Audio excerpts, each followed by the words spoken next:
दोस्तों good evening, कैसे हैं आप सभी लोग। स्वागत करता हूं, आप सभी का बहुत बहुत अभिनंदन है। होप से सब लोग अच्छे होंगे, मजे में होंगे। और आज का सेशन तो आप सभी जानते ही, आज का सेशन है ज़बरदस्त, क्योंकि अब तक हमने पढ़ी है सारी शिक्षण विधियां, सारी टीचिंग मेथड्स को हम पढ़ चुके हैं, समझ चुके हैं। अब जो डिस्कशन होने वाला है वो होने वाला है आज के एमसीक्यूज पर, यानी इस गणित शिक्षण में जो त्रुटियों का विश्लेषण है, यूनिट नंबर 6 है, उसमें हम आज प्रश्न उत्तर के बारे में बात करेंगे। साथ में जो प्रीवियस ईयर में क्वेश्चंस आए हुए हैं उन पर भी पूरी हम चर्चा करेंगे। तो देर किस बात की है, शुरुआत करते हैं और बात करते हैं आज के सेशन की, और शुरुआत करते हैं आज का सेशन।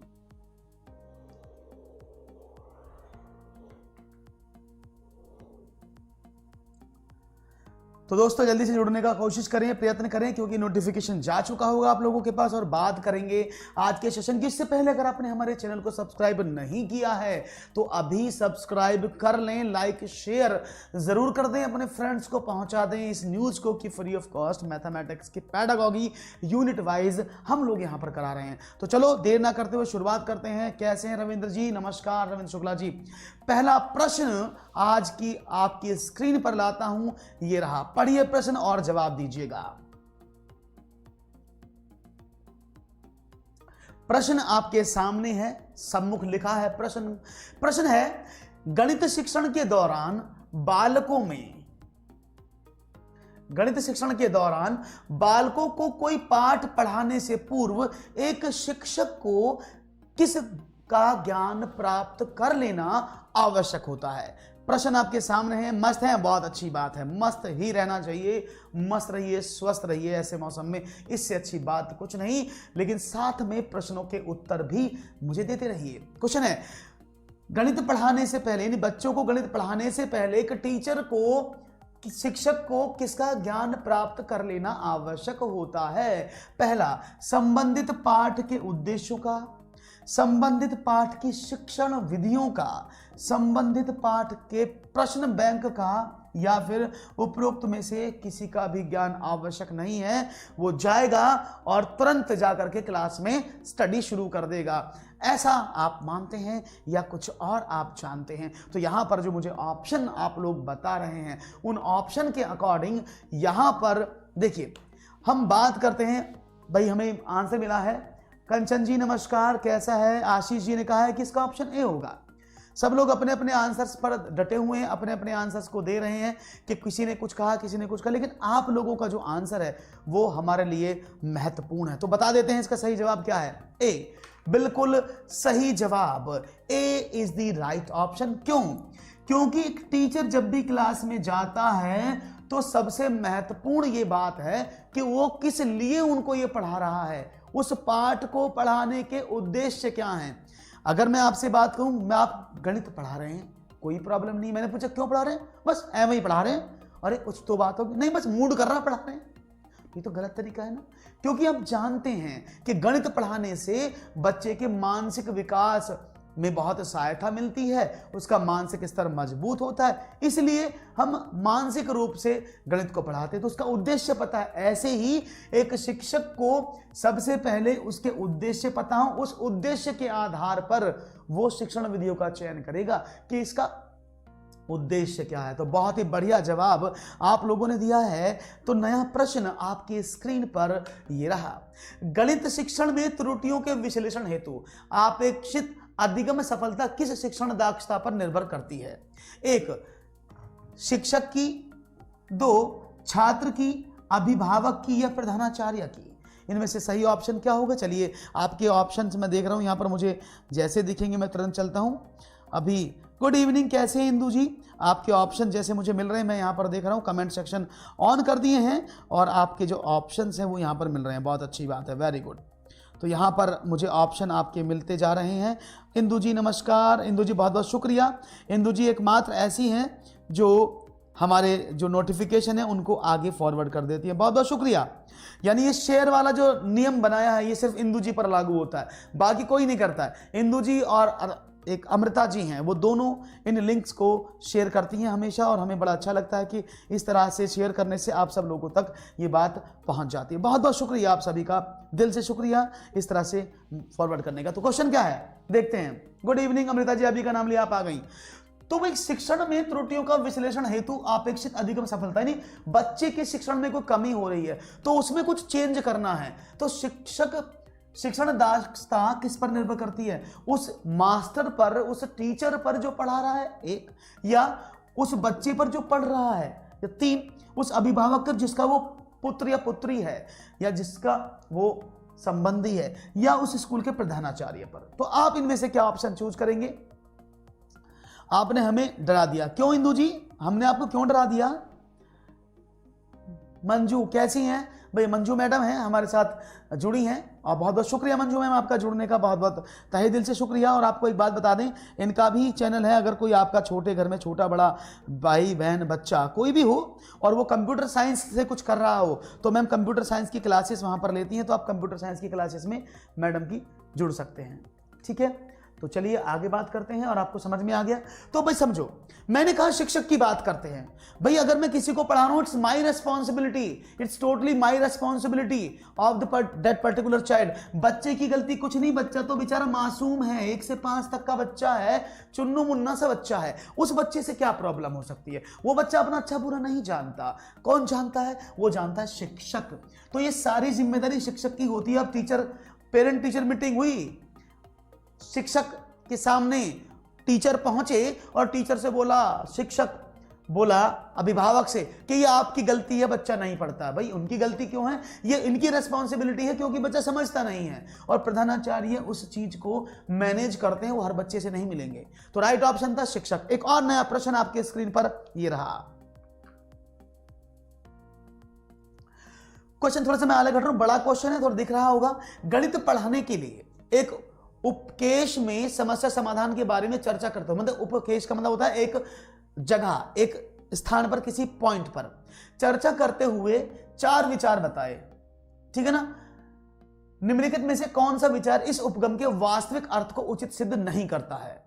एक गणित पढ़ाने के एक उपकेश में आप कहें, या एक उपदेश कह लें, या गणित पढ़ाने के एक प्रकरण में समस्या समाधान के बारे में चर्चा करते हुए शिक्षकों ने 4 विचार बताए। निम्न में से कौन सा विचार इस उपागम के वास्तविक अर्थ को उचित सिद्ध नहीं करता है? यानी उचित सिद्ध नहीं करता, ये आपको बताना है। तो देखते हैं क्या जवाब देंगे आप। पहला ऑप्शन, मेरे विचार से गणित की पाठ्य पुस्तक के कई प्रश्न समस्या समाधान के लिए इस्तेमाल किए जा सकते हैं। मैं बोर्ड से थोड़ा सा अलग इसलिए हूं क्योंकि आपको दिखता रहे। दूसरा था यहां पर, दूसरा है कि मेरे विचार से समस्या समाधान को सामान्य गणित की कक्षा से जोड़ना बेहतर होता है। नंबर 3, मेरे विचार से समस्या समाधान और गणितीय तर्कणा में कोई सहसंबंध है ही नहीं। और नंबर 4, मेरे विचार से समस्या समाधान के प्रश्न वास्तविक जीवन की स्थितियों से बनाए जाने चाहिए। तो यहां पर जो ऑप्शन मिल रहे हैं एकदम धड़ल्ले से अपने आंसर दे दीजिएगा। हेलो, कैसे हैं आप? गुड़िया जी, वेलकम टू द क्लास। अच्छा, शेयर कर दिया अमृता जी, बहुत बहुत शुक्रिया आपका, तहे दिल से शुक्रिया। मुझे पता है यहाँ पर 2 लोग बहुत प्रिय हैं मेरे, सभी लोग वैसे मेरे प्रिय हैं, लेकिन आप थोड़े से और एडवांस हैं, क्योंकि आप मेरे मतलब की चीज़ करते हैं ना, वो प्यारा बनता है। जो किसी काम की चीज़ करता है तो इसलिए प्यारे हो जाते हैं। चलो, क्वेश्चन आपके सामने था, तो यहाँ पर आपने 4 ऑप्शन दिए। लेकिन दोस्तों, मैं आपको ये बात बता देना चाहता हूँ, कोई बात नहीं है इंदू जी, हाँ आप खाना बनाओ, आराम से खाना बनाते बनाते पढ़ो। लेकिन मैं आपसे एक बात बता देना चाहता हूं कि यहां पर भैया सबसे इंपॉर्टेंट टास्क है कि इन्होंने कौन सा उचित सिद्ध नहीं करता। यहां पर नहीं वर्ड जुड़ा है, तो नहीं का मतलब क्या? आपको नहीं पता होना जरूरी है। तो भाई मैं आपसे पूछता हूं, क्या गणित की पाठ्य पुस्तक से कई प्रश्न समस्या समाधान के लिए इस्तेमाल किए जा सकते हैं? बिल्कुल सही बात है भाई। जो आपकी बुक है, जिसको मैथमेटिक्स आप पढ़ रहे हैं जिसमें से, तो समस्या समाधान के लिए उसी से प्रश्न लिए जा सकते हैं, कोई प्रॉब्लम नहीं है, और होता भी ऐसे ही है। तो ये बात तो सही है। दूसरा, मेरे विचार से समस्या समाधान को सामान्य गणित की कक्षा से जोड़ना बेहतर। भाई ये तो मैंने बहुत कह के थक गया कि जब भी आप गणित की कक्षा को पढ़ाएंगे तो आप अपनी बातों को किससे जोड़ेंगे? सामान्य जीवन से, दैनिक जीवन से जोड़कर पढ़ाएंगे। तो ये बात भी बिल्कुल सही है। उसने कहा मेरे विचार से समस्या समाधान और गणित तर्कणा में कोई संबंध ही नहीं है। भाई ऐसे कैसे पॉसिबल हो सकता है? उसने कहा there is no relation between mathematics and logical thinking. How it is possible? How it is possible? ये तो नेगेटिव बोल रहा है, तो मतलब ये तो बिल्कुल एकदम अपराध वाली बात कर दी इसने, गलत बोला ना इसने, एकदम गंदी बात कर दी इसने। यहां पर ये सही बात करनी चाहिए थी, इसको काट देते हैं, मतलब यही सही जवाब है। बात समझ में आ गई? क्योंकि गणितीय तर्कणा का तो संबंध सारा ही सारा होता है। अगर गणितीय तर्कणा नहीं होगी तो कैसे सॉल्व करेगा क्वेश्चन को। तो आपका सवाल थोड़ा सा यहां पर अटक गया था, जो आपने अब सही कर लिया है। नए प्रश्न की तरफ बढ़ते हैं। ये रहा आपके सामने नया प्रश्न। गणित में निम्नलिखित में से कौन सा चरण समस्या समाधान विधि का नहीं है? Which is not the step of problem solving method. शारीरिक स्वास्थ्य को अधिक महत्व देना, आंकड़ों का संकलन तथा व्याख्या करना, निष्कर्ष निकालना तथा सामान्यीकरण करना, समस्या को समझना तथा परिभाषित करना। इनमें से आप, कोई बात नहीं, अब वागेश्वरी अब समय से आए, कोई प्रॉब्लम नहीं, अब आए, देर आए, दुरुस्त आए, आ गए। तो यहां पर कौन सा ऑप्शन आप सही चूज करना चाहेंगे? 1 शारीरिक स्वास्थ्य को अधिक महत्व देना, 2 आंकड़ों का संकलन तथा व्याख्या करना है, 3 निष्कर्ष निकालना, सामान्यीकरण तक करना और समस्या को समझना तथा परिभाषित करना। तो यहां पर जो ऑप्शन आप लोग दे रहे हैं, बहुत बढ़िया। अरे मंजू मैडम, क्या बात है, हमारी मंजू जून मैम है, तो ये भी आंसर दे रही, क्या बात है, बहुत बढ़िया। ये आपको भी पेडागोगी आ गई मैडम, बहुत खूबसूरत। तो आपने दिया 1, क्यों? समझना भाई, अगर कोई समस्या समाधान करते तो एक बात देखो, ये जो शारीरिक स्वास्थ्य की बात की है, फॉर एग्जाम्पल इधर देखते हैं, ये हमारा टिल्लू है, ठीक है। टिल्लू ने बहुत अच्छी अपनी बॉडी शॉडी बना रखी है, एकदम ऐसे,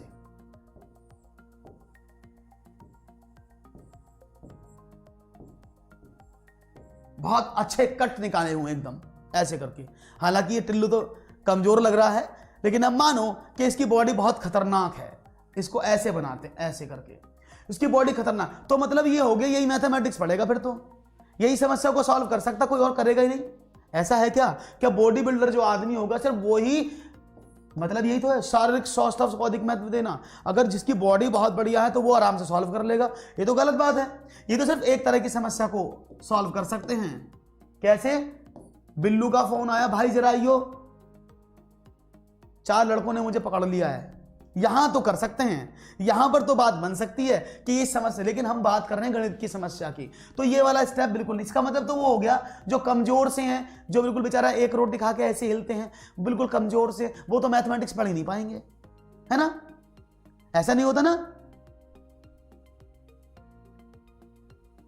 ठीक है ना? तो राइट ऑप्शन क्या है? शारीरिक स्वास्थ्य को अधिक महत्व देने से समस्या समाधान विधि का चरण नहीं माना गया है। आप डेटा को इकट्ठा करेंगे, सही बात है, आप निष्कर्ष निकालने के लिए जनरलाइजेशन तक जाएंगे, ये भी ठीक है, और समस्या को समझने और परिभाषित करना भी आपको आना चाहिए। तो ये तीनों स्टेप सही है, पहला स्टेप गलत है। नेक्स्ट क्वेश्चन की बात करते हैं। हाँ, बहुत काम का है हमारा टिल्लू। क्वेश्चन देखते हैं। समस्या समाधान एक ऐसी प्रक्रिया है जिसकी ओर सीखने संबंधी सभी क्रियाएं अग्रसर होती हैं तथा दी गई समस्या का समाधान करती हैं। उक्त परिभाषा किसने दी है? ये आपसे मैं पूछना चाहूंगा। इनमें से जो परिभाषा आपके सामने लिखी है, ये किसने दी है? कीन्स ने दी है, हर्बर्ट ने दी है, योकम और सिम्पसन ने दी है, क्रो एंड क्रो ने दी है? किसकी परिभाषा है? क्वेश्चन आपके सामने है कि भाई समस्या समाधान एक ऐसी प्रक्रिया है जिसकी ओर सीखने संबंधी सभी क्रियाएं अग्रसर होती हैं। तो दी गई समस्या समाधान की परिभाषा निम्न में से किस व्यक्ति की है? नहीं पता, 5 का सी ऐसा बता रहे हैं। बहुत ही खूबसूरत जवाब वागेश्वरी, अर्चना, वेरी गुड, वेल डन, बहुत ही बढ़िया जवाब, शाबाश। तो यही सही जवाब है। योकम और सिम्पसन दोनों भाइयों ने मिलकर मतलब दोनों भाई, मतलब ये दोनों भाई नहीं थे, ऐसे कहते ना तू मेरा भाई है, वो वाले भाई। तो योकम और सिम्पसन दोनों ने मिलकर कहा कि समस्या समाधान पर उन्होंने एक परिभाषा दी, और परिभाषा थी कि समस्या समाधान एक ऐसी प्रक्रिया है जिसकी ओर सीखने संबंधी सभी प्रक्रियाएं अग्रसर होती हैं और दी हुई समस्या का समाधान करती हैं। बहुत बढ़िया जवाब Simpson, very good, excellent answer, एकदम सही जवाब, करेक्ट आंसर है आपका। एक और नया प्रश्न आपकी स्क्रीन पर। क्षेत्रमिति पढ़ाते समय शिक्षक आगे बढ़ने से पहले बोर्ड पर सभी सूत्र लिख देते हैं। यह तरीका दर्शाता है कि वह ब्लैंक का अनुपालन कर रहे हैं। टीचर ने पढ़ाना शुरू किया, उससे पहले सारे फॉर्मूले लिख दिए क्षेत्रमिति के, कि भाई त्रिभुज का क्षेत्रफल ये होता है, चतुर्भुज का क्षेत्रफल ये होता है, और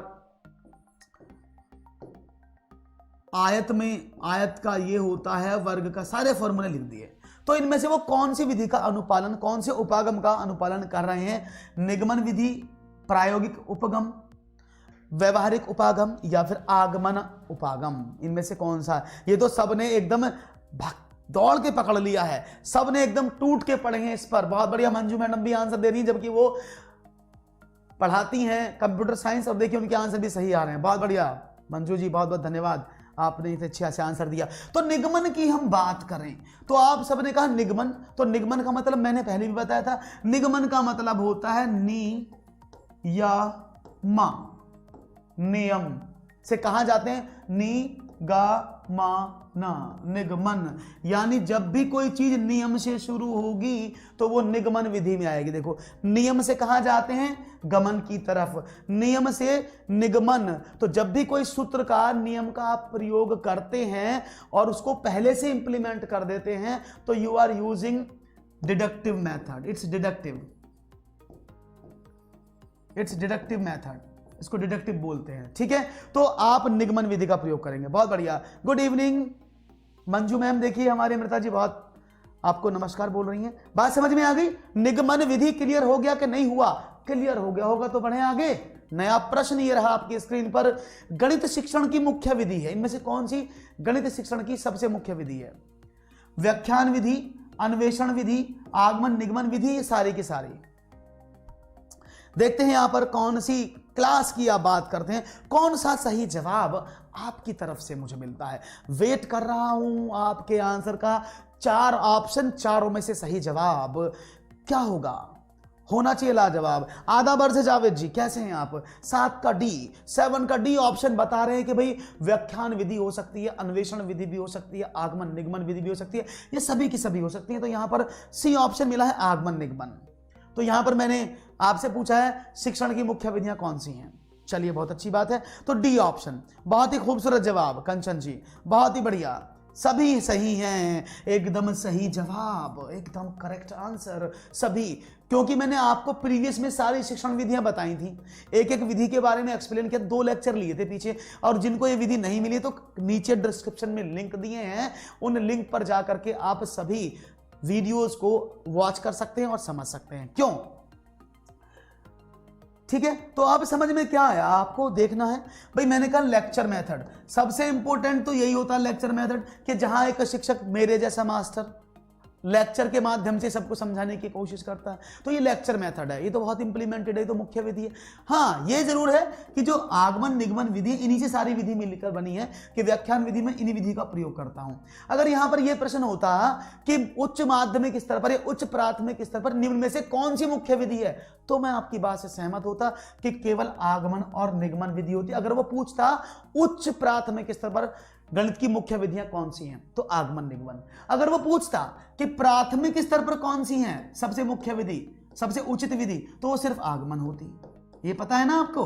अगर प्राथमिक स्तर की मैं बात करूं तो प्राथमिक स्तर पर सबसे अच्छी जो विधि है और जो प्रयोग में लाई जाती है वो आगमन विधि होती है। जैसे बच्चा आगे बढ़ता है उच्च प्राथमिक स्तर पर तो आगमन निगमन होता है, लेकिन यहां पर नहीं। आप समझ नहीं बात की, गणित शिक्षण की मुख्य विधियां हैं। अब ये विधि समझे, विधियां समझें, इसलिए बोल रहा हूं, ये सारी मुख्य विधियां हैं। अगर यहां पर कक्षा मेंशन होती कि उच्च प्राथमिक स्तर के लिए कौन सी, तो मैं आपका ऑप्शन सी सही मानता आशीष जी, तब मैं आपका ऑप्शन सही मानता। लेकिन यहां पर आप क्या देख रहे हैं? यहां पर देख रहे हैं कि तो कुछ गड़बड़ है, कक्षा ही नहीं दी है, तो आप कैसे इंप्लीमेंट कर सकते हैं? तो सारे ऑप्शन सही हैं इसका मतलब। ठीक है, नया प्रश्न आपके स्क्रीन पर ये रहा। देखो प्राथमिक स्तर आ गया।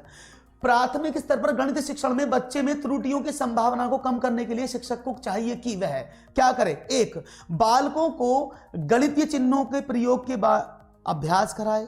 दूसरा ऑप्शन, बालकों में, हाँ प्राथमिक में आगमन आएगा, बालकों में गणित के प्रति सकारात्मक दृष्टिकोण पैदा करें, बालकों को हतोत्साहित न करें, या सभी के सभी।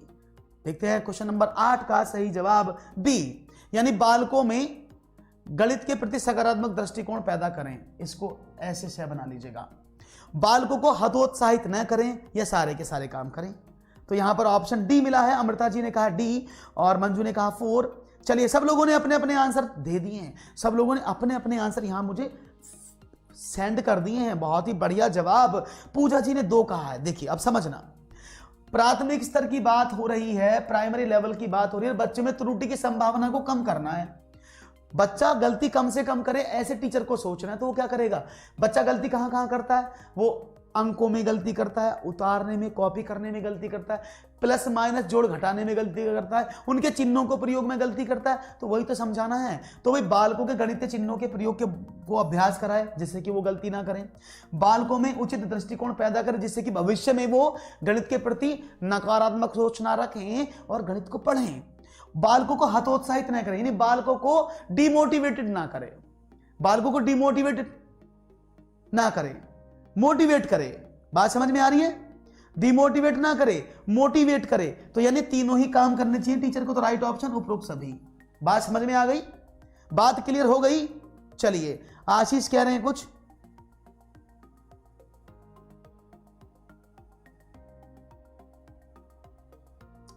आशीष कह रहे हैं सर ये और बताए कि कौन सी अंकगणित की बेस्ट है, कौन सी ज्यामिति की और कौन सी रेखागणित की, क्या बेस्ट है? बुक? अच्छा, विधि सारी आएंगी। आशीष जी टेंशन, सारी विधियां हैं, सारे के सारे क्वेश्चंस हैं। हेलो रोशनी वेस्ट, कैसी हैं आप? सारी विधियां हैं, टेंशन मत लीजिएगा, सभी क्वेश्चन आएंगे। 60 क्वेश्चन लगभग हैं और प्रीवियस ईयर के क्वेश्चन साथ में हैं, आप बिल्कुल चिंता ना करें। डी होगा सही जवाब। नया प्रश्न, उच्च प्राथमिक स्तर पर गणित शिक्षण का सर्वाधिक महत्व किस रूप में है?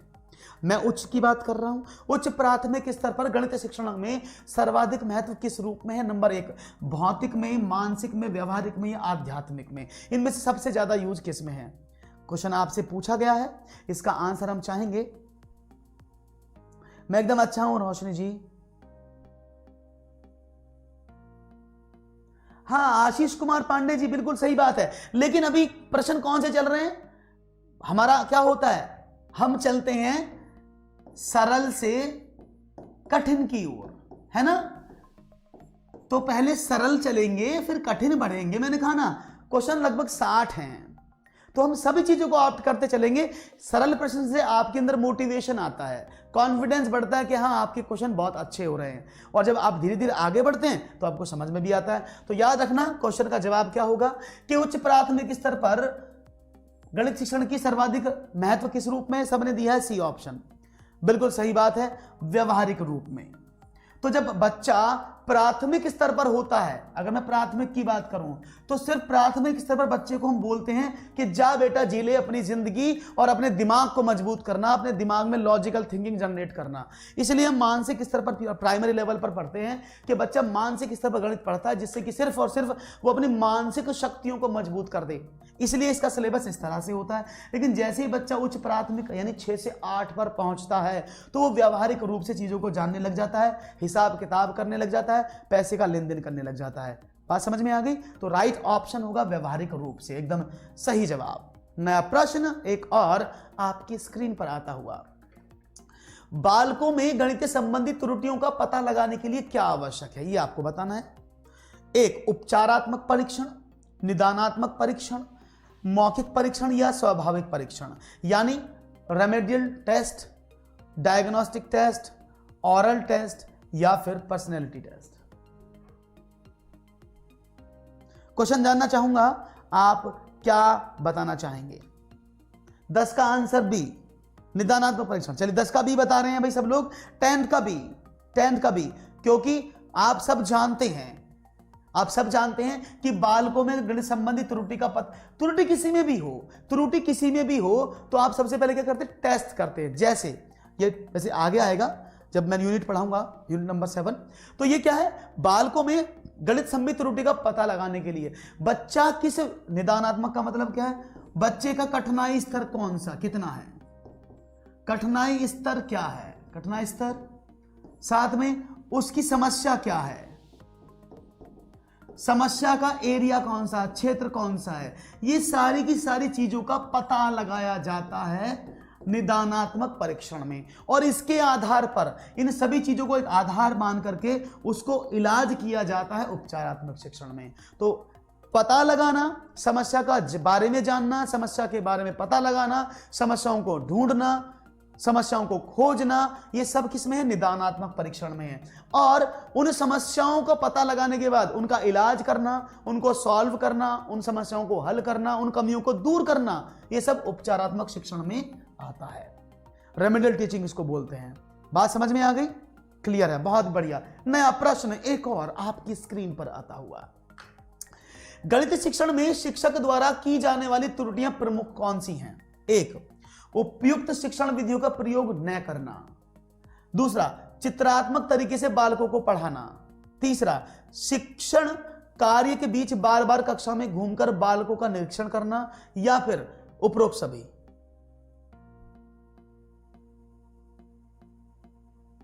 हाँ, हर किसी में आता है। आप कोई भी विषय पढ़ेंगे, चाहे आप हिंदी पढ़ें, संस्कृत पढ़ें, उर्दू पढ़ें, एसएसटी पढ़ें, हर जगह आप जब भी बात करेंगे किसी भी विषय में, तो सबसे पहले आपको डायग्नोस्टिक टेस्ट करना होता है, देन आप अप्लाई करते हैं रेमेडियल।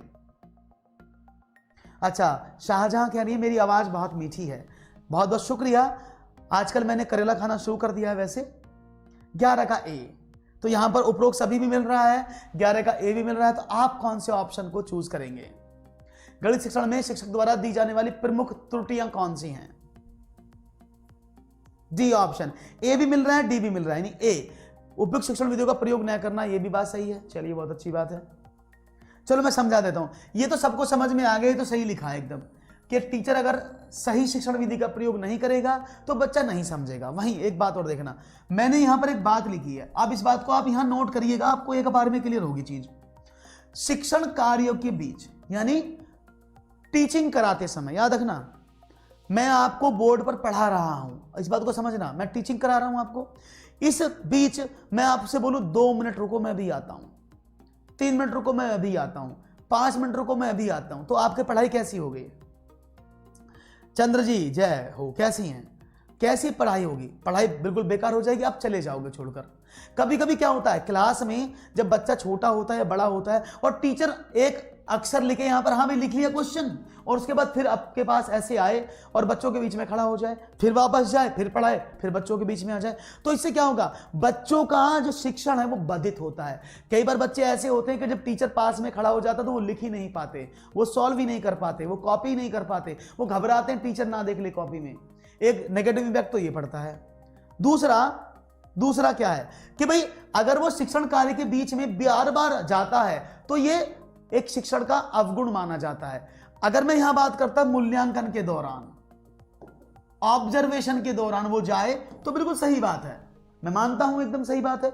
अगर वो मूल्यांकन कर रहा तो उसको बार बार जाना चाहिए, लेकिन पढ़ाते समय बार बार बोर्ड छोड़कर बच्चों के बीच में खड़ा होना यह गलत बात है। तो यह भी इसका गलत तथ्य हो, यानी 2 स्टेटमेंट आपको गलत मिले। मेरी बात से सहमत है कि नहीं है? ये वाला भी गलती है और ये वाली भी गलती है। बात समझ में आ रही है? दोनों बात समझ में आई? यस के नो? बात करते हैं तीसरे की, चित्रात्मक तरीके से बालकों को पढ़ाना, यानी गणित की मैं बात कर रहा हूं।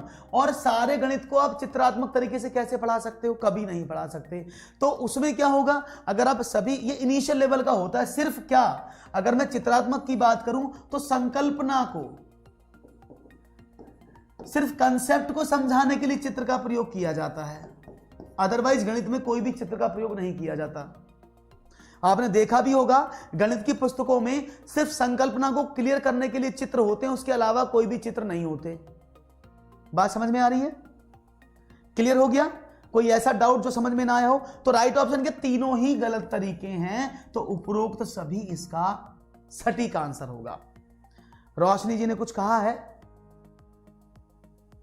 रोशनी कह रही है सर क्लास में घूम घूम के पढ़ाना, मतलब ये भी तो है कि सब बच्चों को ध्यान में रख के पढ़ाना, मोस्टली टाइम नहीं। देखिए, अगर टीचर अगर एक्टिव है तो वो सारे बच्चों को वहीं से मॉनिटर कर लेता है जहां से वो पढ़ाता है। और खासकर मैं गणित की बात कर रहा हूं, मैं और विषय के बारे में बात नहीं कर रहा हूं। अगर मैं गणित का क्वेश्चन कराने के बीच बीच में बार बार स्टूडेंट्स के बीच में जाकर खड़ा हो जाऊंगा तो उनको कुछ समझ में नहीं आएगा।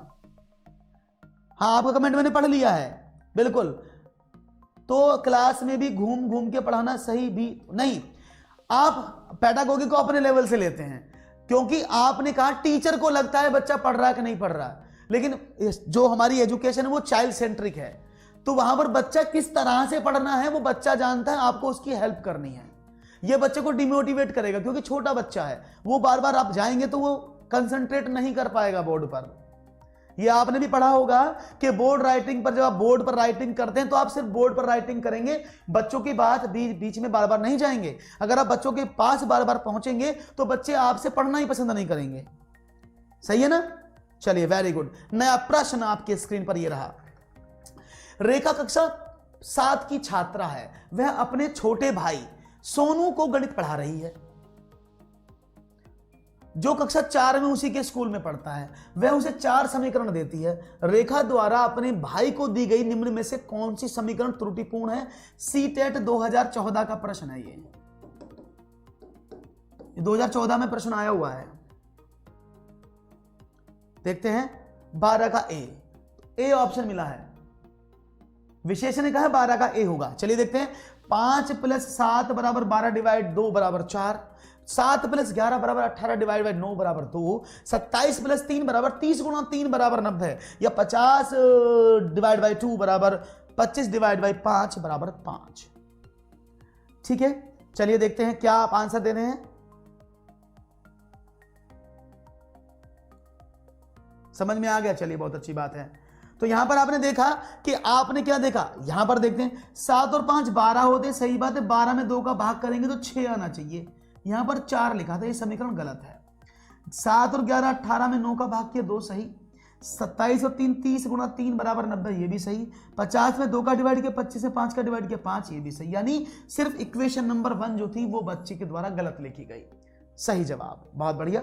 एक और प्रश्न की बात करते हैं, और शमीम जी ने कहा ए ऑप्शन। चलिए वेरी गुड। नया प्रश्न आपके सामने। गणित शिक्षण के दौरान बच्चे में त्रुटियों का विश्लेषण करने हेतु एक शिक्षक के लिए क्या आवश्यक है? पहला, बच्चों को गणित विषय के प्रति जागरूक करना, बच्चों को गणितीय चिन्हों के सही प्रयोग के बारे में विषय में बताना, बच्चों में समस्या का विश्लेषण तथा संश्लेषण करने की योग्यता का विकास करना, या उपरोक्त सभी। सीटेट 2014 का प्रश्न है ये भी। इसको तो सब बता देंगे, इसको सब बता देंगे। मुझे लगता है इसको ऐसा कोई व्यक्ति नहीं जो इसको नहीं बता पाएगा, इसको तो सब बता देंगे, ऐसा मुझे लगता है। हर कोई व्यक्ति जानता है इसके बारे में। देखते हैं क्या ऑप्शन मिला है, जल्दी से आंसर दीजिएगा। 13 का डी ए ऑप्शन मिला है, जागरूक करना। 13 में ए और डी भी मिला है, ए और डी दोनों मिले हैं।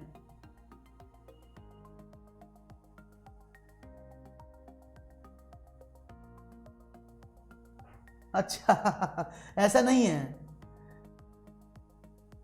चलिए जी, बहुत बहुत शुक्रिया, आपने इतनी बड़ी उपाधि मुझे दे दी है, उसके लिए शुक्रिया। लेकिन मैं भी यही कोशिश करूंगा कि एक भी चीज आपके पास तक गलत ना पहुंचे। और आप मुझसे पढ़े हैं लगातार, तो मैंने इस बात को अपनाया भी है कि जब मैं कोई आंसर आपको बता दूं, बहुत विश्लेषण के साथ आपके पास वो पहुंचता है। चलिए डी ऑप्शन दिया, बहुत ही बढ़िया जवाब। क्यों? कि भाई अगर एक टीचर बच्चों में गलतियों का विश्लेषण करने की कोशिश करता है तो क्या करेगा कि वो बच्चों को गणित के प्रति जागरूक करेगा। अगर बच्चों को गणित के प्रति जागरूक करेगा तो बच्चा मोटिवेट होगा और वो गणित से घबराएगा नहीं और आगे वाले विषय को बहुत अच्छे से पढ़ेगा। दूसरी बात करते हैं, कोई बात नहीं हरी जी, स्वागत है। बच्चों को गणितीय चिन्हों के, ये बिल्कुल सही बात है भाई, उनको मैथमेटिक्स सिंबल्स के बारे में समझाएगा, गणित पढ़ा रहा है उनको। बच्चों में समस्या का विश्लेषण संश्लेषण करने की योग्यता का विकास करना, ये it is the responsibility of a teacher, it is the responsibility of a teacher that he और शी, जो भी टीचर हो, वो अपने स्टूडेंट्स में एनालिटिकल स्किल्स और सिंथेटिकल स्किल्स को डेवलप करें। यानी उनको वो विश्लेषण करें, संश्लेषण करने के लिए बच्चों को कोशिश करें कि वो आगे बढ़कर करें, इसीलिए तो विश्लेषण और संश्लेषण सिखाया जाता है। तो सही जवाब है राइट ऑप्शन उपरोक्त सभी, इसका भी एकदम करेक्ट जवाब होगा उपरोक्त सभी। बहुत ही खूबसूरत जवाब आप दे रहे हैं आज, बहुत ही बढ़िया। नेक्स्ट क्वेश्चन आपकी स्क्रीन पर, अरे थोड़ा सा अलग हट जाता हूं, ये क्वेश्चन 2016 में आया था, अभी थोड़ा सा बड़ा क्वेश्चन है, मुझे हटना पड़ेगा बोर्ड से तो आप देख पाए जिससे क्वेश्चन को। क्वेश्चन है, रजनी माचिस की तीलियों से खेल रही है और वह हर चरण पर एल जोड़ती है, 1L 2L 3L 4L। दूसरी तरफ राजू एक तालिका बनाता है एलो की संख्या और माचिस की तीलियों 1 2 3 2 4 8 6। इस स्थिति में दोनों बच्चों के बारे में आपका अवलोकन क्या कहता है? इंपॉर्टेंट क्वेश्चन है, समझ लेना। पहला, सामान्यकरण तक पहुंचने के लिए रजनी को बहुत सारी माचिस की तीलियां चाहिए जबकि राजू यह बहुत तेजी से करेगा। दूसरा, रजनी और राजू दोनों सामान्यकरण तक पहुंचने की कोशिश कर रहे हैं। तीसरा, रजनी करके सीख रही है और राजू शायद पैटर्न को बिल्कुल भी नहीं देख रहा है। चौथा, रजनी केवल खेल रही है और राजू गणित कर रहा है। 4 ऑप्शन यहां पर पूछूंगा आपसे और आप चारों में से कौन से ऑप्शन को ऑप्ट करेंगे ये आपके स्क्रीन पर है, आप इसका जल्दी से मुझे आंसर दीजिएगा। इसलिए मैं अलग होकर पढ़ा रहा हूं क्योंकि क्वेश्चन बड़ा है तो पूरी स्क्रीन पर फिगर भी है, इसलिए मुझे अलग आना पड़ा। तो यहां पर कंचन जी ने कहा डी ऑप्शन होगा, डी ऑप्शन दे रहे हैं। माही ने भी डी कहा है भगवती कह रहे हैं डी। चलिए बहुत अच्छी बात है सब लोग। अमृता ने कहा सी ऑप्शन होगा कि रजनी करके सीख रही है और राजू शायद पैटर्न को बिल्कुल भी नहीं देख पा रहा है। सी ऑप्शन मिला है शाहजहां प्रवीण का भी, डी और सी, यानी दोनों ऑप्शन मिले हैं सी और डी। आप दो ऑप्शन मुझे लगातार दे रहे हैं कि ऑप्शन नंबर सी होगा और ऑप्शन नंबर डी होगा। चलिए वापस आते हैं, थोड़ा सा एनालिसिस करते हैं। अब समझ गए होंगे आप, एनालिसिस करके देखते क्या है कि एक एल, उसने जब एक एल जोड़ा तो एक तीली ये लगी, एक तीली ये लगी, एक एल में दो तीली लगी। राजू ने इसको नोट करके यहां लिख दिया कि एल की संख्या एक है तो तीलियां कितनी है, उसमें दो है। जब दो तीली लगी तो एक दो तीन चार। राजू ने क्या देखा, जब एल की संख्या दो थी तो राजू ने तीलियों की संख्या चार लिख दी। उसने देखा तीन एल बने, एक दो तीन चार पांच छह, तीन एल में छह। यानी राजू ने तालिका मैथमेटिक्स के हिसाब से बनाई कि अगर एल की संख्या एक है तो तीलियां दो लगेंगी, एल की संख्या दो है तो तीलियां चार लगेंगी, एल की संख्या तीन है तो तीलियां छह लगेंगी। ऐसे ही वो आगे तक करता चला गया। इसका मतलब क्या है, राजू तो गणित कर रहा है, राजू तो मैथमेटिक्स सीख रहा है। भाई तो समझ में आया, राजू तो मैथमेटिक्स कर रहा है, कोई प्रॉब्लम नहीं है। लेकिन रजनी क्या है, रजनी तो साफ साफ लिखा था। रजनी क्या कर रही है, उसे तो एल बनाने से मतलब है। वो चाहे तू गणित पढ़ चाहे संस्कृत पढ़, उसे कोई मतलब नहीं। वो सिर्फ खेल रही है, उसको तो एल बनाकर खेलना आ रहा है कि वो तो बस जोड़ती जा रही है, उसे मतलब नहीं है। तो रजनी क्या है, खेल रही है। ऊपर लिखा है रजनी तीनियों से खेल रही हो, तो साफ साफ दिया हुआ कि रजनी खेल रही है। गणित तो सिर्फ राजू कर रहा है ना, राजू गणित कर रहा है ना। तो राइट ऑप्शन क्या है, राइट ऑप्शन फोर्थ, कि रजनी केवल खेल रही है और राजू गणित कर रहा है। दीदी हैं, चलो जिन्होंने डी कहा है वो प्रियांशी ने डी कहा है, बहुत अच्छी। जिन्होंने डी कहा है उनके लिए बहुत बढ़िया तरीका, बहुत बेस्ट वे में आपने समझा। चलिए आगे बढ़ते हैं, नए क्वेश्चन की बात करते हैं। ये रहा आपके सामने नया प्रश्न।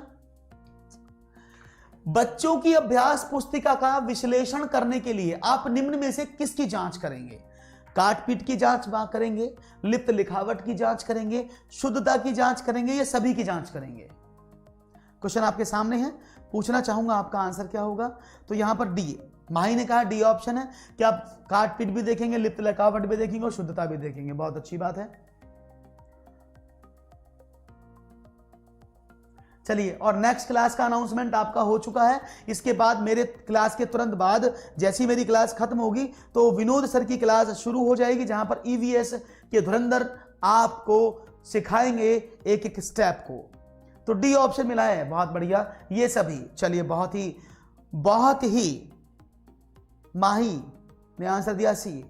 माही कह रही है सी ऑप्शन, बार बार कह रही हैं। विशेष कह रहे हैं सी ऑप्शन होगा। माही जी मुझे समझ में आ गया है आपका आंसर।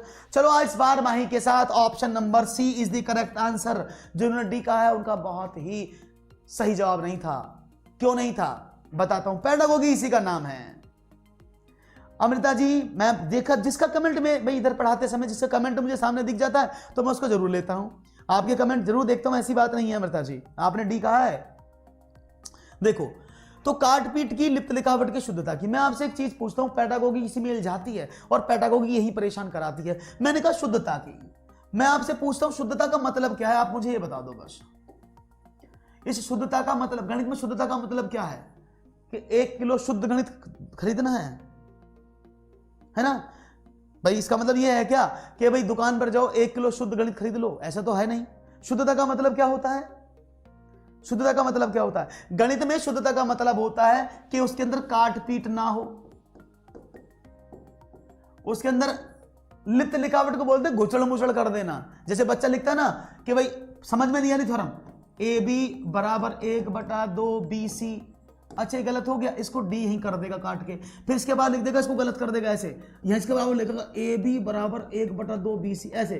मतलब एक के अंदर एक लिखने की कोशिश करता है बच्चा। क्यों? पता है उसको कि मास्टर जी चेक करेंगे तो पता लग जाएगा बच्चे ने करा तो बहुत मेहनत से है, बच्चे ने बहुत मेहनत करी है, लेकिन गलती होगी को, चलो इसको 2 नंबर दे देते हैं। तो उसके मन में ये रहता है, जबकि ऐसा नहीं है ना। बात समझ में आ गई? तो मतलब शुद्धता का मतलब क्या है कि भाई आपके पास उसमें काट पीट नहीं होनी चाहिए और लिप्त लिखावट नहीं होनी चाहिए। और बताओ इसके अलावा गणित में शुद्धता का मतलब क्या है? तो भाई आप शुद्धता एक वर्ड यूज करो ना, आप लिप्त लिखावट और काट पीट तो इस शुद्धता की तो अंग है? बात समझ में आ गई? बात समझ में आ रही सबको? भाई शुद्धता के तो अंग है दोनों ये। जब शुद्धता को लिख दोगे तो इनको लिखने की जरूरत क्या है, इसीलिए तो क्वेश्चन दिया है, तो सब कर लेते इसको। ठीक है, क्लियर हो गया। सर रविंद्र शुक्ला आपके रिलेटिव हैं क्या? नहीं प्रियांशी जी, रविंद्र शुक्ला नहीं, मेरे तो रिलेटिव नहीं है। चलिए खैर, आपने देखा, क्लियर हो गया, क्लियर है। आगे बढ़ें, एक और प्रश्न आपके स्क्रीन पर आता हुआ, एक और प्रश्न दे रहा हूं, बड़ा रंगीन सा प्रश्न है भाई। लाइक शेयर जरूर करते रहो, इन क्वेश्चन को बनाने में बहुत मेहनत लगती है, इन क्वेश्चंस को बनाने में, टाइप फॉर्म करने में और ढूंढ के लाने में बहुत समय बर्बाद होता है। तो इतना समय तो आप भी देखें कि आपका हक बनता है, लाइक शेयर जरूर कर दें, लाइक जरूर करें, शेयर जरूर करें और कमेंट जरूर करके जरूर बताएं कि वीडियो कैसा लग रहा है। रमन 4 तीलियों को जोड़कर एक चक्र बनाता है, यानी 4 तीली से कैसे जोड़ी, 1 तीली, 2 तीली, 3 तीली और 4 तीली, ऐसे 4 तीली जोड़कर उसे चक्र बना दिया ये वाला। फिर वह अपनी पुस्तिका में एक तालिका बना रहा है, चक्रों की संख्या 1 2 3, तीलियों की संख्या पहले में 4 लगी, तो जब एक चक्र बनाया 4 लगी, दूसरा चक्र बनाया तो 8 लगी होंगी, 4 और 4, तीसरा चक्र बनाया तो 12 लगी, ऐसे उसने लगाया। ठीक है, क्वेश्चन था उपरोक्त के आधार पर आप क्या कहेंगे। रमन खेल रहा है, रमन गणित सीख रहा है, रमन खेलने के साथ साथ गणित सीख रहा है, या फिर रमन अपना टाइम पास कर रहा है क्योंकि आजकल लॉकडाउन चल रहा है तो तीलियों को ही जोड़ लो। रमन ने कभी ऐसा सोचा हो कुछ तो काम है नहीं, तीली जोड़कर देख लो। आ गए, चलिए कर दिया लाइक, प्रियांशी जी बहुत बहुत शुक्रिया। तो ऐसा भी हो सकता है कि रमन लॉकडाउन का मारा हो, तो इनमें से, लेकिन हमें तो पेडागोगी के हिसाब से चलना है ना, हमें तो लॉकडाउन के हिसाब से नहीं चलना ना। तो बिल्कुल सही, अभी मैंने इसका ऑप्शन दिया था, ये भी क्वेश्चन सीटेट 2016 में आया है, सीटेट 2016 में आया है प्रश्न। ठीक है, तो सही जवाब क्या है कि रमन खेलने के साथ साथ गणित भी सीख रहा है। एकदम सटीक जवाब आपने दिया, बहुत ही बढ़िया जवाब, वेरी गुड, बहुत बढ़िया। दीपक जी ने लिख दिया है कि रमन खेलने के साथ सीख रहा है, बहुत बढ़िया दीपक जी, वेरी गुड। एक और नया प्रश्न आपके सामने, गणित शिक्षण विषय में छात्रों में गति एवं शुद्धता विकसित करने के लिए गणित अध्यापक को शिक्षण करते समय किन बातों का ध्यान रखना चाहिए। 1 मौखिक कार्यों का, निर्धारित तथा सीमित समय में दत्त कार्य का, गणना संबंधी सहायक सामग्री के प्रयोग का, या 4 1 व 2 दोनों। याद रखना, यहां पर क्या समझ रहा है कि गणित विषय में छात्रों में गति एवं शुद्धता को विकसित करना चाह रहा है, गति भी आनी चाहिए और शुद्धता भी आनी चाहिए। तो इसमें आपको बताना है कि अध्यापक को शिक्षण कराते समय कौन सी बातों का ध्यान रखना चाहिए। अब यहां पर हमारे सबसे पहले ध्यान जाता है, और भाई इसको पकड़ लो, इसमें जो है ना, इसमें सारे ऑप्शन ऐसे मिले हैं ना, तो उनको ही ऑप्ट कर लो।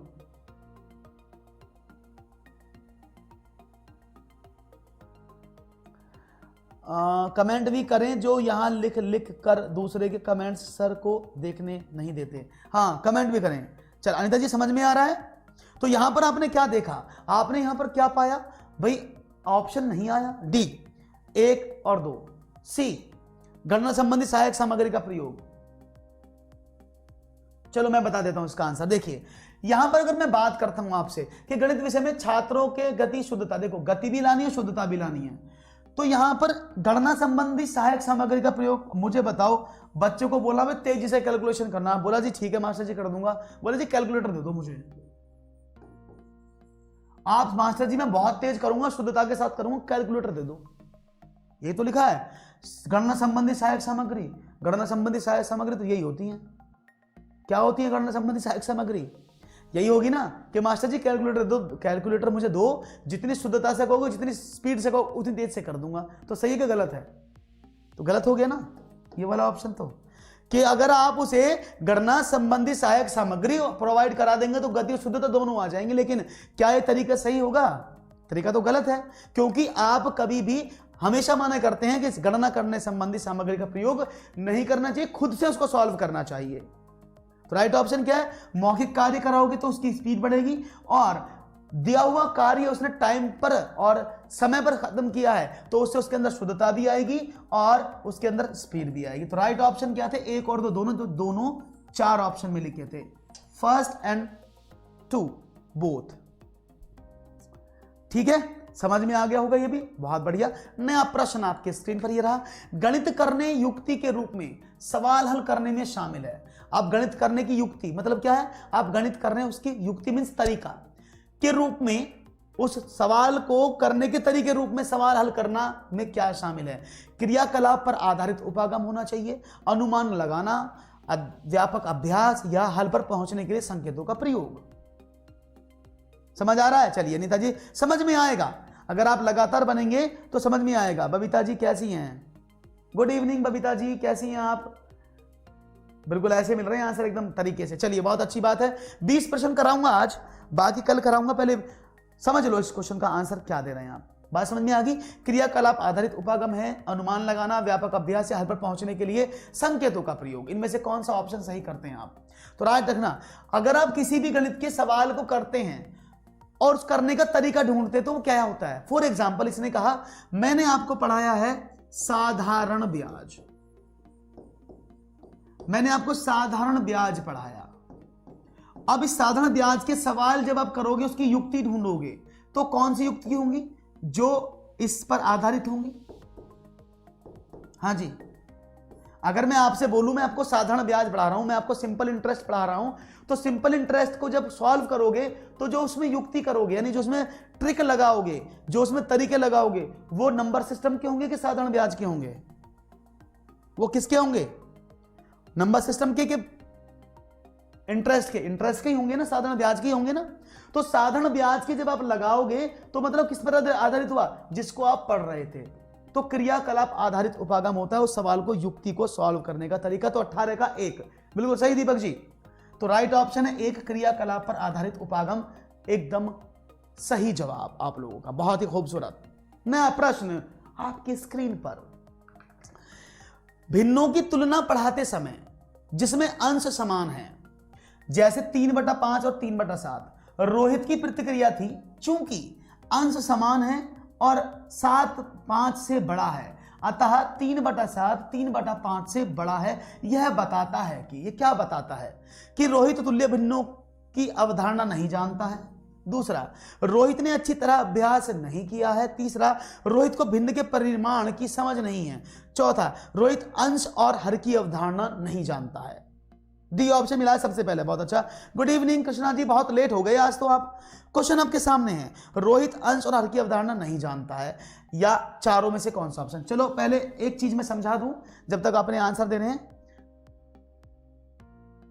चलिए बहुत बहुत धन्यवाद अर्चना जी, बहुत बहुत शुक्रिया आपका, बहुत बहुत तहे दिल से शुक्रिया। आपने ऐसा कहा सर मुझे आपकी क्लास नहीं मिलती। क्यों? मेरी क्लास तो, आप टाइम नोट कर लो, मेरी क्लास तो सीधी मिलेंगी। आप टाइम नोट कर लो, आप टाइम नोट कर लीजिए, क्लास सारी मिलेंगी। टाइम 9:15 है। आप बिना कुछ कहे 9:15 पर चैनल पर आ जाया करो, आपको लगातार मेरी क्लास पर डे मिलेंगी। ठीक है, तो चैनल पर आना है 9:15 पर। देखते हैं, अब समझना क्वेश्चन को। मैं एक क्वेश्चन पूछता हूं आपसे, मुझे बताना। रोहित ने यह कहा कि भिन्न समान है, उसने कहा 3/5 3/7 से बड़ा है, उसने ये कहा है, यही तो बोला है कि 3/5 3/7 लिखा है, माफ कीजिएगा मैंने उल्टा लिख दिया शायद। 3/7 3/5 से बड़ा है, यही तो बोला। क्या था? 3/7 3/5 से बड़ा। उसने ये प्रूफ किया, लेकिन क्या प्रतिक्रिया क्या थी? चूंकि अंश समान है, भाई अंश बराबर है, तो और 7 जो है 5 से बड़ा है, इसलिए बड़े हैं। उसने ये वाला बात बोला। क्या बोला उसने? कि दोनों के अंश समान हैं, इसलिए 7 बड़ा है 5 से, तो ये वाली भिन्न बड़ी है। तो क्या उसने उत्तर सही दिया? पहले तो बस मुझे ये बता दो, यस के नो, उसने ये उत्तर सही दिया कि नहीं दिया? यस और नो, बस इतना बताओ। यस के नो, उसका उत्तर सही था कि गलत था? बस इतना मुझे बता दो, यस के नो, उसका उत्तर कैसा था? सही था कि गलत था? इनमें से उसने ये कहा है कि 3/7 3/5 से बड़ा, कारण ये दिया है, तो उसका उत्तर सही है कि गलत है? गलत है ना, रॉन्ग आंसर दिया। क्यों? क्योंकि उसको ये कंसेप्ट क्लियर नहीं है। कंसेप्ट ये कहता है कि अगर भिन्नों के अंश बराबर होते हैं, अंश समान होते हैं, तो सबसे बड़े हर की भिन्न सबसे छोटी और सबसे छोटे हर की भिन्न सबसे बड़ी होती। ये तो होता है कंसेप्ट। कंसेप्ट तो अवधारणा तो यही कहती है ना भिन्नों की, कि अगर भिन्नों के अंश समान हैं तो सबसे बड़े हर की भिन्न सबसे छोटी और सबसे छोटे हर की भिन्न सबसे बड़ी होती है। यही परिभाषा होती है ना।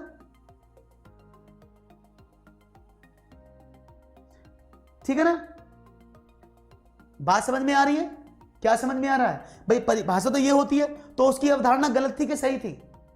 यानी उसकी अवधारणा गलत थी, यानी उसको भिन्नों की तुलना की अवधारणा वो नहीं जानता है, इस वजह से उसने गलती कर दी, क्योंकि भिन्नों की सही अवधारणा ये थी। देखिए, बच्चा अपने तरीके से सही करे तो हम उसको सही नहीं मानेंगे। हमें बाल विकास इसलिए तो पढ़ाया जाता है कि बच्चा कहां कहां गलती करता है, अपने हिसाब से तो कुछ भी कर सकता है। बात समझ में आ गई? एक और प्रश्न, इसके बाद सीधे आप जुड़िएगा विनोद सर की क्लास में। मेरी क्लास के तुरंत बाद ईवीएस की धमाकेदार क्लास आपके लिए होने वाली है, बहुत ही खतरनाक क्लास, जिसमें आपको एग्जाम बेस्ड स्टडी कराया जाएगा। बताए गए नियमों को उदाहरण में प्रयोग कर उनकी पुष्टि करना किस शिक्षण विधि से संबंधित है?